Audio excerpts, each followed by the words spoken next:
Anda simpan dulu, ya kan? Ini nanti karena pendapat-pendapat itu menjadi bagian yang Anda kemudian putuskan dan keputusan itu tertuang dalam lembar uji konsekuensi ini. Itu ya. Nanti agar untuk lembar ini saudara bisa terima sekarang hari ini ya, nanti bisa dimintakan kopinya nanti, tapi dilegalisir dulu Mbak ya. Artinya disahkan dulu bahwa supaya nanti pemohon juga bisa mempelajari dan mendalaminya. Begitu, termohon. Pemohon, ada mau tanyakan silakan.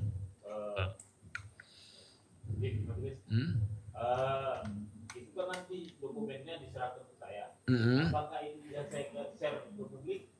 Untuk hasil uji konsekuensi, hasil uji konsekuensi bebas, itu terbuka. Ya kan, karena badan masyarakat harus tahu mana itu yang dikecualikan, gitu ya. Seperti itu. Jadi bukan satu hal yang informasi yang dikecualikan. Tapi majelis, meskipun demikian, majelis memberi saran sebagaimana persidangan umumnya sebaiknya itu tidak menjadi konsumsi yang dipublikasikan, ya kan? Tapi itu saran. Karena yang menjadi alat bukti itu adalah ya nanti bukti-buktinya. Ini kan adalah pernyataan hasil uji konsekuensi, pernyataan KPU bahwa ini dikecualikan. Dasarnya ini, pertimbangannya ini. Lah buktinya mana? Hari ini dia belum menyatakan buktinya. Gitu ya. Jadi kita tunggu, nanti Anda juga bisa periksa.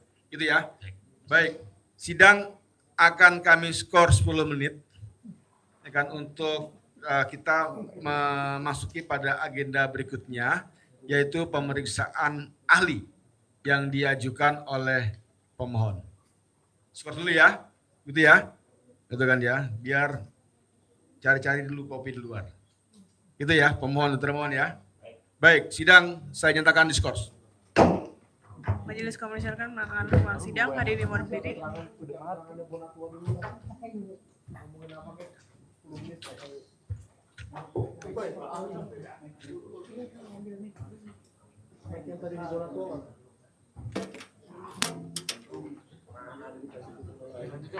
Cek.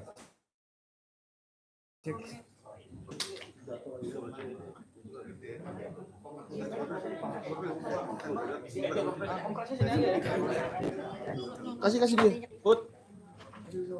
Bilang benar. Ada tadi bilang bahwa itu ingin penelitian, tapi kami tetap memberikan pilihan hukum karena memang ini non adjudikasi, biar kita semua enak.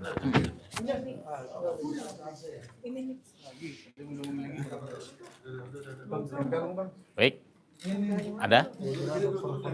Yang mana nih kameranya? Yang mana nih?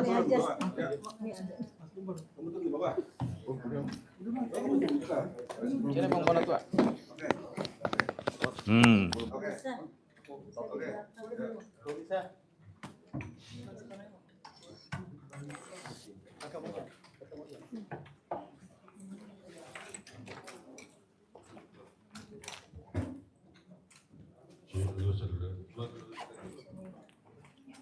Udah? Mana teman-teman yang lain mana? Ainus. Tadi udah Bang, di luar. Iya, ini. Yang lain tadi udah di luar. Udah dari doorstop. Udah, ente udah di. Udah. Nah. Baik. Nah, terkait tadi pertanyaan majelis ya, kenapa saya sendiri? Jadi strategi saya adalah karena ini sidang non adjudikasi, maka saya pikir saya harus fokus ke penelitiannya. Jadi meskipun begitu bukan berarti saya tidak punya kuasa hukum atau teman yang mendampingi saya, menasihati saya di luar persidangan. Jadi tetap teman-teman seperti Pak Gofur nanti bisa ya mewakili saya untuk memberikan keterangan-keterangan di luar persidangan seperti itu. Silakan Bang. Jadi terima kasih teman-teman media. Yang pasti hari ini adalah Pak Bonatua ingin fokus kepada pokok permohonan, yaitu mendapatkan ijazah yang terlegalisir tanpa ditutupi satupun informasi. Karena ini sengketa informasi publik, maka dokumen tersebut diharapkan oleh Pak Bonatua dapat memperkaya basis penelitian beliau. Sehingga hasil penelitian itu bisa terverifikasi, bisa dipertanggungjawabkan secara akademik dan secara ilmiah dengan basis data yang tidak diragukan. Tadi memang majelis hakim sempat nanya kepada Pak Bonatua, kenapa nggak ngambil aja data-data yang tersebar luas di media sosial? Jawaban Pak Bonatua adalah secara metodologi ilmiah, tentu data-data itu tidak bisa dipertanggungjawabkan. Karena basis penelitian ilmiah itu adalah pada basis data yang tentu bisa terverifikasi dan bisa dipastikan keabsahannya. Jadi ini bukan tentang kita sedang mempersoalkan ijazah Pak Jokowi asli atau palsu, bukan itu ranahnya. Ya, itu di ranah hukum lain yang sekarang kita hormati sedang berjalan gitu. Tetapi di sengketa informasi publik ini ranahnya adalah Pak Bonatua ingin memastikan bahwa ijazah Pak Joko Widodo berdasarkan Undang-Undang Nomor 14 Tahun 2008 tidak termasuk informasi publik yang ditutup-tutupi, tidak termasuk informasi publik yang dikecualikan gitu. Sehingga dengan demikian Pak Bonatua mengharapkan bahwa melalui sidang Komisi Informasi Pusat inilah semua kebutuhan Pak Bonatua bisa difasilitasi oleh Komisi Informasi sehingga kemudian hasil penelitian itu ketika dipublikasikan kepada masyarakat internasional yang memang adalah tujuan dari Pak Bonatua membuat paper ini atau hasil penelitian ilmiah ini, itu kemudian tidak menimbulkan perdebatan, tidak kemudian mendapatkan nilai yang jelek gitu. Tapi ketika itu bisa didapatkan dokumen aslinya, maka itunya nilainya akan sangat sempurna. Seperti itu Pak Bonatua ya. Benar. Nah, hal yang kedua terkait dengan kuasa dari Pak Bonatua. Ya, tadi Pak Bonatua telah mencabut semua kuasanya gitu ya. Tetapi sebagai seorang sahabat, sebagai seorang teman, kami tetap membersamai Pak Bonatua dalam rangka sama-sama kita berjuang ya Pak Bonatua ya. Kita dipertemukan ini pada visi yang sama kok. Meskipun saya selaku kuasa hukum Mas Roy Suryo CS itu sekarang sedang berjuang untuk proses hukum pidananya, tetapi kami dipertemukan dengan satu visi yang sama. Visinya adalah mempertanyakan dan kemudian mencari kebenaran informasi terkait dengan ijazah Pak Joko Widodo yang saat ini sedang polemik di publik dan yang saat ini sedang mendapatkan perhatian luas dari masyarakat. Itu barangkali Pak Bonatua bisa saya temukan. Ada pertanyaan? Pertanyaan? Mungkin teman-teman ini udah cukup sih sebenarnya tadi. Mendengar tadi kebetulan memang di sana tadi udah doorstop juga sebentar. Iya benar. Jadi udah cukup. Tapi mungkin ada yang terkait yang tadi kenapa begitu singkat tes uji hakim diperlihatkan uji konsekuensinya. Sepertinya memang saya juga merasa bahwa uji konsekuensi itu justru berpihak ke publik. Karena terbukti saya bisa melihat. Berarti ntar lagi Bang Gopur tinggal jadi peneliti aja. Bisa lihat lagi. Nah nanti teman-teman media juga jadi peneliti aja. Gak apa-apa, saya nanti ajari jadi peneliti bagaimana. Seperti itu, supaya hanya melihat betapa misterinya ijazah ini. Kan sebenarnya nggak boleh begitu ya. Seharusnya kita seperti tiru wakil presiden kita, Muhammad Hatta. Ijazahnya di Erasmus University. Erasmus? Iya. Bukan hanya orang Indonesia bisa melihat. Seluruh dunia? Seluruh dunia. Jadi kalau nggak perlu dia ngaku sebagai peneliti baru bisa ngelihat. Jadi gini, ijazah itu kalau kita mendasarkan pada Undang-Undang Perlindungan Data Pribadi. Di Undang-Undang Perlindungan Data Pribadi itu kan ada dua informasi yang berkaitan dengan data pribadi seseorang. Ada data yang sifatnya umum dan ada data yang sifatnya khusus. Kalau data yang sifatnya umum itu seperti nama, tempat tanggal lahir, ya, kemudian jenis kelamin, kewarganegaraan, itu sifatnya umum. Tapi kalau yang sifatnya khusus itu seperti data biometrik, data kesehatan, data transaksi keuangan, kemudian juga data yang berkaitan dengan putusan pengadilan, ya, perkara pidana, dan data berkaitan dengan hal-hal yang lebih sifatnya pribadi tidak boleh diketahui oleh publik. Nah dalam konteks sengketa ijazah Pak Joko Widodo ini kan datanya adalah data pribadi umum, bukan data pribadi khusus. Ya kan, nama, semua orang udah tahu. Tempat tanggal lahir, begitu kita buka di Wikipedia kelihatan kok siapa Pak Joko Widodo. Bahkan keluarganya juga ketahuan semua kok. Kemudian nomor seri ijazah. Saya kira nomor seri ijazah itu kan bukan sesuatu yang penting untuk dilindungi gitu. Kemudian tanda tangan dekan, tanda tangan rektor itu kan sifatnya juga publik gitu ya. Karena tanda tangan itu kan juga dipakai untuk mendatangani ijazah-ijazah yang lain bukan hanya Pak Joko Widodo yang ditandatangani oleh rektor dan dekan. Nah, dalam melakukan uji konsekuensi Pak Bonatua, sebetulnya ada satu prinsip yang kemudian menjadi pertanyaan kita terkait dengan public emergency. Public emergency itu artinya adalah suatu keadaan darurat yang bisa dihadapi publik atau suatu keadaan bahaya yang bisa dihadapi publik atau bisa terjadi di publik ketika data itu dibuka gitu. Nah, saya nggak melihat ada satu public emergency dalam data-data pribadi Pak Joko Widodo yang bersifat umum. Dan perlu digarisbawahi lagi, kalau ijazah ini hanya milik Pak Bonatua, buat apa kita pertanyakan? Ya. Kalau ijazah itu milik saya, Abdul Ghafur Sangaji, ya ngapain dipertanyakan? Kalau ijazah itu milik Bu Lisa, ngapain dipertanyakan? Tapi ijazah ini sangat krusial dan sangat fundamental karena pernah digunakan untuk mendapatkan 3 jabatan publik di Republik ini. Wali kota 2 periode, gubernur DKI 1 periode, dan presiden jabatan tertinggi di Republik Indonesia 2 periode. Maka wajar publik kemudian mempertanyakan itu. Maka itulah yang kemudian menggelitik Pak Bonatua untuk melakukan penelitian. Tadi ada pertanyaan bagus tuh, saya amati juga dari majelis hakim, majelis komisioner. Kenapa ijazah Pak Jokowi yang Pak Bonatua ingin teliti? Lah memang karena menarik. Karena dia pejabat publik yang tertinggi di Republik ini. Kalau pejabat-pejabat lain, katakanlah seperti anggota DPR, mungkin juga itu akan mempengaruhi ketertarikan para peneliti internasional juga gitu. Loh, kok Pak Bonatua meneliti misalnya ijazah anggota DPR namanya A, B, C, D, kok nggak dikenal dunia internasional gitu.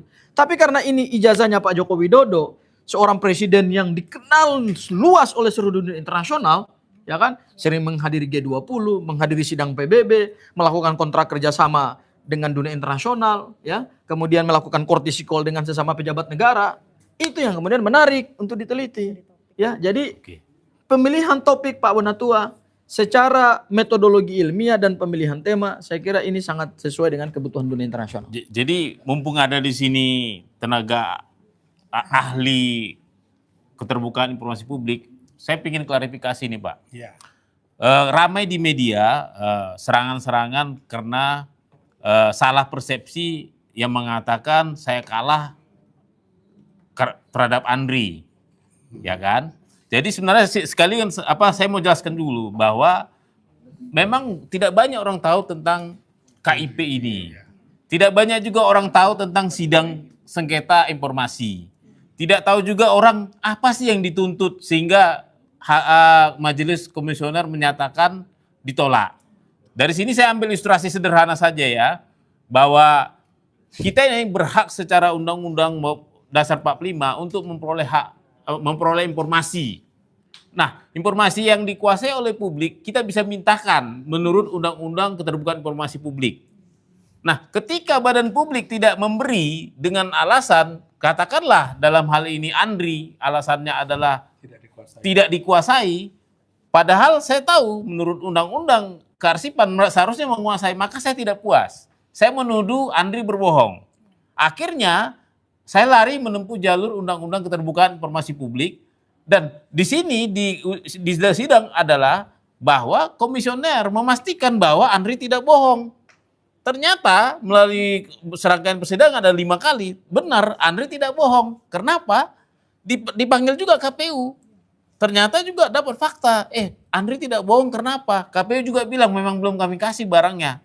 Nah, akibatnya itu adalah majelis komisioner menolak permohonan saya. Jadi yang ditolak itu adalah permohonan saya karena apa? Karena memang nggak bisa dipenuhi, barangnya nggak ada di Andri. Nah, ini akan berbeda dengan di KPU karena barangnya ada. Nah, gimana kira-kira apa pendapat Pak Julianto selaku mantan ketua komisioner? Baiklah, kalau dalam pendapat publik yang menyatakan bahwa Pak Bonatua Silalahi ini kalah dalam persidangan melawan Andri, sebetulnya dalam sidang komisi informasi, persidangan sengketa informasi, tidak bicara soal kalah dan menang. Tetapi lebih bicara soal bagaimana informasi publik tersebut bisa diakses atau tidak bisa diakses. Gitu. Nah, pada persoalan dengan Andri, memang informasi publik itu tidak bisa diakses oleh Pak Bonatua Silalahi karena bahwa Andri tidak menguasai informasi yang dimintakan. Dan ini sebetulnya kelalaian Andri. Maka saya bilang waktu jadi ahli di sini ini kan kelalaian. Andri lalai karena sebagai badan publik dan dia memahami bahwa informasi publik yang berkaitan dengan sosok Joko Widodo, baik ketika pencalonan gubernur, ketika pencalonan presiden, itu pasti mempunyai nilai guna sejarah. Andri harusnya proaktif dengan pemahaman bahwa segala dokumen-dokumen pencalonan ketika menjadi calon gubernur maupun calon presiden mempunyai nilai guna sejarah, maka Andri harusnya proaktif untuk membuat daftar pencarian arsipnya, memasukkan itu sebagai daftar pencarian arsip, dan kemudian melakukan akuisisi. Nah, bicara dalam undang-undang kearsipan itu sudah jelas. Andri melaksanakan akuisisi. Jadi melaksanakan itu kan kata kerja aktif, bukan diberi. Nah, disinilah Andri melakukan kelalaian itu. Persoalannya kelalaian Andri adalah tidak mempunyai dampak pidana. Tidak ada pidananya di situ. Dan tidak ada dampak perdatanya. Dan tidak ada tuntutan ganti rugi dan seterusnya. Itu persoalannya. Tetapi KPU sebagai lembaga pencipta arsip malah bisa berpotensi untuk terkena. Sebagai pencipta arsip, dia harus menyerahkan setelah proses itu 5 tahun untuk diserahkan kepada Andri sebagai arsip statis yang dipermanenkan karena mempunyai nilai guna sejarah bla bla bla. Itu tentunya Pak Gofur Sangajene yang paling paham lah soal pemidanaan seperti itu. Itu. Nah, sehingga pendapat publik menyatakan Pak Bonatua Silalahi kalah dalam persidangan itu bukan pendapat yang benar. Yang benar adalah memang Andri secara jujur dia tidak menguasai informasi publiknya, dokumen-dokumen informasi publik, dan kemudian juga dia adalah lalai dalam melaksanakan tugas-tugas yang diamanatkan oleh undang-undang. Tapi Pak Bonatua ini menarik nih. Saya kira ini perlu diekspos kepada publik ya. Ini sekaligus juga forumnya Pak Bonatua ini juga forum edukasi kepada masyarakat. Ya. Jadi kenapa Pak Bonatua kemudian quote and quote menggugat Andri kepada Komisi Informasi Publik? Karena kata kuncinya kita ingin menjadikan ijazah Pak Joko Widodo sebagai bagian dari nilai guna sejarah. Jadi putusan KIP yang sebelumnya itu, kenapa kemudian harapan Pak Bonatua tidak bisa tercapai? Karena memang dokumen itu belum dikuasai oleh Andri. Jadi di sini saya terima kasih banget ini ahli loh Pak. Ini ahli keterbukaan informasi publik. Ada 2 kata kunci tadi. Pertama, Andri dilibatkan karena ini bagian daripada nilai guna sejarah. Saya pinjam istilahnya Pak ya. Iya. Keren. Sama yang kedua adalah dalam sengketa informasi publik bukan soal menang dan kalah seperti yang di-framing oleh media atau yang di-framing oleh teman-teman pendukung Pak Joko Widodo. Ini bukan soal menang kalah. Banyak mendadak Ya. ahli dadakan. Banyak ahli. Ini ahli yang benar-benar luar biasa nih ilmunya nih. Thank you Pak. Kemarin juga jadi ahli buat kami juga Pak yang di Komisi Informasi DKI. Oke. Kita Republik Indonesia butuh ahli-ahli seperti ini. Bukan ahli-ahli dadakan yang tidak punya kompetensi. Dan membuat framing menang, kalah, menang. Waduh, kacau ini. Itu salah total. Baik. Saya kira terima kasih. Cukup ya? Cukup. Atau ada mau? Cukup. Makasih ya. Makasih ya. Teman-teman media. Makasih. Jadi Pak Bonatua. Makasih Bu. Pak Bonatua. Ini makasih. Ini nih. Makasih Bu. Harusnya pendapat Bapak itulah yang kemudian disebarluaskan. Nilai guna sejarah ya Pak. Jadi gitu ya, arsip itu nilai guna sejarah Pak. Ya, Bapak ini harus